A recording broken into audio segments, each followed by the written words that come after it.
কোনো চৌকিদারের বাপের সম্পত্তি নয়, এ আপনাদের পূর্বপুরুষদের রেখে যাওয়া সম্পত্তি। তারা কখনো মসজিদের জন্য, কখনো মাদ্রাসার জন্য, কখনো এতিমখানার জন্য, কখনো কবরস্থানের জন্য দান করেছিলেন। আপনাদের আমাদের পূর্বপুরুষরা দান করে গিয়েছিলেন। সেই সম্পত্তিটা ওয়াকফ, আমাদের বাপদাদারা দান করে গিয়েছিল আমাদের ধর্মীয় কাজে ব্যবহারের জন্য। আজকে দিনে নরেন্দ্র মোদী, তার দোসর অমিত শাহ, বিজেপি, তারা চক্রান্তের জাল বুনছে। তারা অনেক দিন থেকে চক্রান্তের জাল তৈরি করেছে। কখনো এনআরসির নামে মানুষকে বিভ্রান্ত করছে, কখনো ট্রিপল তালাকের নামে মানুষকে বিভ্রান্ত করছে। আমাদের যারা সংবিধান প্রেমী মানুষ, তারা চারিদিকে আন্দোলন করেছে, লড়াই করেছে, সংগ্রাম করেছে, তার মধ্য থেকে তারা কোনো জায়গায় সফলতা পাচ্ছে না। তাই তারা আজকে নতুন রূপে ওয়াকফ অ্যামেন্ডমেন্ট অ্যাক্ট 2025কে তারা পার্লামেন্টে পাশ করে ভারতের সংখ্যালঘু মুসলমানদেরকে কোণঠাসা করার, দ্বিতীয় শ্রেণীর নাগরিক তৈরি করার একটা অপচেষ্টা করছে। তাই জোরে আওয়াজ দিতে হবে। দিল্লির মসনদে যেন এই আওয়াজ এই আইবিদের মধ্য থেকে পৌঁছে যায়। সকলে তাকবীর দেন, নারায়ে তাকবীর, নারায়ে তাকবীর, আল্লাহু আকবার, লিল্লাহি তাকবীর, আল্লাহু আকবার। কালা কানুন ওয়াকফ আইন মানছি না, মানব না। কালা কানুন ওয়াকফ আইন মানছি না, মানব না, মানছি না, মানব না। অবিলম্বে কালা কানুন প্রত্যাহার করতে হবে, করতে হবে, করতে হবে। এই বিজেপি হায় হায়, হায় হায়, এই মোদী অমিত শাহ হায় হায়, হায়। নারায়ে তাকবীর, আল্লাহু আকবার। প্রিয় বন্ধু, আপনাদের কাছে গুটি কয়েক কথা। ওয়াকফ আইন যেটা 2025 যেটা পাশ করেছে নরেন্দ্র মোদী সরকার, আমরা কেন তার বিরোধিতা করছি? প্রথমে এটা জানতে হবে তো নাকি কেন বিরোধিতা করব। এই সংশোধনীর মধ্যে তারা এমন কিছু ক্লজ নিয়ে এসেছে যাতে ধর্মীয় স্বাধীনতা হস্তক্ষেপ করা।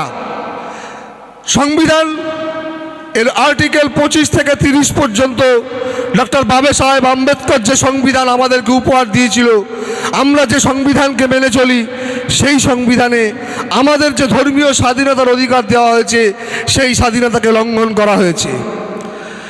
এই আইনের মধ্যে আর একটা দিক এসছে যে ওয়াকফ সম্পত্তির উপরে যে সমস্ত মাদ্রাসা, মসজিদ, খানকা, ঈদগাহ, কবরস্থান আছে, সেই কমিটিগুলোতে 2 জন করে অমুসলিমকে রাখতে হবে। বন্ধু, আপনারা বলুন, আমরা কি কখনো দাবি করেছি কোনো মন্দির কমিটিতে কোনো মোল্লার বাচ্চা থাকবে, কোনো মুসলমানের বাচ্চা থাকবে? কোনো মাওলানা সাহেব কি কোনো মন্দির চালাতে পারবে? সেটা কি সম্ভব? কখনোই সম্ভব নয়। মন্দিরগুলো কারা চালাবে?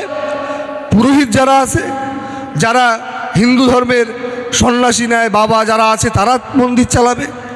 কখন একজন মাওলানা সাহেব, একজন ইমাম সাহেবকে যদি মন্দির কমিটিতে রাখা হয়, সেটা কি তার পক্ষে পরিচালনা করা সম্ভব হবে? কখনোই তো নয়। তাহলে আপনি আমাদের ওয়াকফ সম্পত্তির যেসব কমিটিগুলো আছে, সেখানে 2 জন অমুসলিমকে কেন ঢোকাতে চাইছেন? আপনি এই ডিভাইডটা কেন করতে চাইছেন? আপনি এই ডিভাইড করে হিন্দু মুসলমানে লড়িয়ে দেওয়ার চেষ্টা করছেন। আমরা গতকাল দেখলাম মুর্শিদাবাদে একটা বিশৃঙ্খল ঘটনা ঘটেছে। আমাদের কাছে সেটা কাম্য নয়, কিন্তু সেখানকার মানুষের সঙ্গে কথা বলে যেটা জানতে পাচ্ছি, আরএসএস এর কিছু গুন্ডারা সেই মিছিলের মধ্যে ঢুকে তারা বিশৃঙ্খলা করে মিছিলকে নস্যাৎ করার চেষ্টা করছে। ওয়াকফ আন্দোলনকে তারা অপমানিত করার, প্রশাসনের কাছে, সরকারের কাছে, দেশের কাছে একটা ব্যর্থতার প্রমাণ তুলে ধরার জন্য তারা এই অপচেষ্টা চালাচ্ছে। আমরা তার নিন্দা জানাই, তার ধিক্কার জানাই। তাই আমাদেরকে মনে রাখতে হবে শান্তিপূর্ণ পদ্ধতিতে আন্দোলন। আপনারা কত শান্তির সঙ্গে বসে আছেন। এইভাবেই 26শে এপ্রিল আমাদের ব্রিগেডে যেতে হবে। এই আন্দোলন একদিনের আন্দোলন নয়, এই আন্দোলন দীর্ঘদিন করতে হবে, ধারাবাহিকভাবে আন্দোলন করে যেতে হবে। আমাদেরকে দীর্ঘ লড়াইয়ের কর্মসূচি দিয়ে দিয়েছে অল ইন্ডিয়া মুসলিম পার্সোনাল ল বোর্ড। বকরা ঈদের দিন পর্যন্ত আমাদের আন্দোলনের একটা রূপরেখা তৈরি করে দিয়েছে। ধারাবাহিকভাবে আন্দোলন চলবে, তারপরে আন্দোলন চলবে। যতদিন না এই ওয়াকফ আইন প্রত্যাহার হবে, ততদিন আন্দোলন চলবে। আপনারা সাথে আছেন তো? আর দেখবেন সকলকে দল বেঁধে কাঁধে কাঁধ মিলিয়ে এই দীর্ঘমেয়াদী আন্দোলন শান্তিপূর্ণভাবে আন্দোলন করে যেতে হবে। আর একটা জিনিস আমি বলবো, আমাদের যুবক ভাই, আমরা যারা যুবক আছি, এটা বলেই শেষ করব, আরও বক্তারা আছেন, আমাদের যুবক ভাই যারা আছে প্রত্যেকেই আমরা সোশ্যাল মিডিয়া অ্যান্ড্রয়েড ফোন এখন ব্যবহার করি তো নাকি? এই অ্যান্ড্রয়েড ফোন আমাদের এখন একটা বড় হাতিয়ার। কারণ বড় বড় মিডিয়া হাউস দেখছেন তো তারা কিভাবে বিকৃত খবর তৈরি করছে, মুসলমানদের বিরুদ্ধে তারা প্রোপাগান্ডা তৈরি করছে। আমাদের জমিয়ত উলামা হিন্দ কয়েকদিন আগে কলকাতায় একটা ছোট্ট সমাবেশ করলো, বেশ বড় সমাবেশই করেছে, ছোট নয়। সেই সমাবেশে এবিপি আনন্দ বা আরও অন্যান্য যে সমস্ত মিডিয়া হাউসগুলো আছে তারা কোনো ভালো খবর করেনি।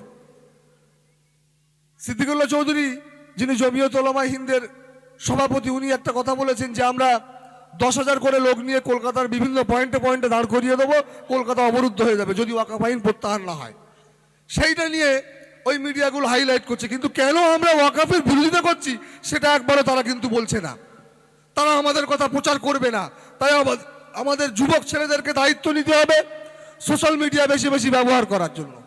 কোনো সাম্প্রদায়িক পোস্ট নয়, কারণ আমাদের খেয়াল রাখতে হবে এই ওয়াকফ বিল যেটা সংসদে পাশ হয়েছে 232টা মতো ভোট তার বিপক্ষে পড়েছে, তার মধ্যে 40 জন সাংসদ মুসলিম, বাকি কিন্তু অমুসলিম সাংসদ, তারা আমাদের সাথে আছে, আমাদের পাশে আছে। তাই লড়াইটা কিন্তু কোনো ধর্মের বিরুদ্ধে নয়, লড়াইটা বিজেপি এবং আরএসএস এর বিরুদ্ধে, এটা মাথায় রাখবেন। তাই সোশ্যাল মিডিয়া ব্যবহার করবেন সতর্কতার সাথে, এবং আমাদের যত যা আন্দোলন হবে যেখানে, প্রত্যেকেই যুবক ছেলেরা বেশি বেশি সোশ্যাল মিডিয়ায় এই ওয়াকফ বিল যে আমরা মানি না, এই ওয়াকফ আইন আমরা মানি না, আমরা এটাকে প্রত্যাহার করতে হবে, এই দাবিতে সোশ্যাল মিডিয়া সোচ্চার থাকবেন।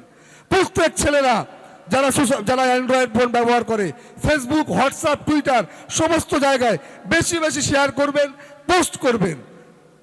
সবাই পোস্ট করে শেয়ার করে সোশ্যাল মিডিয়া থেকে, আমাদের সোশ্যাল মিডিয়া একটা বড় প্ল্যাটফর্ম, এই সমস্ত ভাইয়েরা যারা ইউটিউবার আছে এরা যে খবরগুলো করছে এগুলো শেয়ার করবেন বেশি বেশি। তাতে আমাদের এই সোশ্যাল মিডিয়ার মাধ্যমে দেশের মানুষ বিদেশের মানুষ জানতে পারবে যে ভারতবর্ষে কি চলছে, ভারতবর্ষে মুসলমানদেরকে দ্বিতীয় শ্রেণীর নাগরিক করার যে অপচেষ্টা চলছে তার বিরুদ্ধে সেখানকার মানুষ সোচ্চার হচ্ছে, তারা আন্দোলন করছে, গণ আন্দোলন করছে। গণ আন্দোলন করতে হবে, শান্তিপূর্ণ পদ্ধতিতে আন্দোলন করতে হবে, এবং সকলকে আগামী 26শে এপ্রিল বেলা 1টার সময় ব্রিগেডে যাওয়ার আমন্ত্রণ জানিয়ে আমি আমার বক্তব্য এখানে সমাপ্ত করছি। আসসালামু আলাইকুম।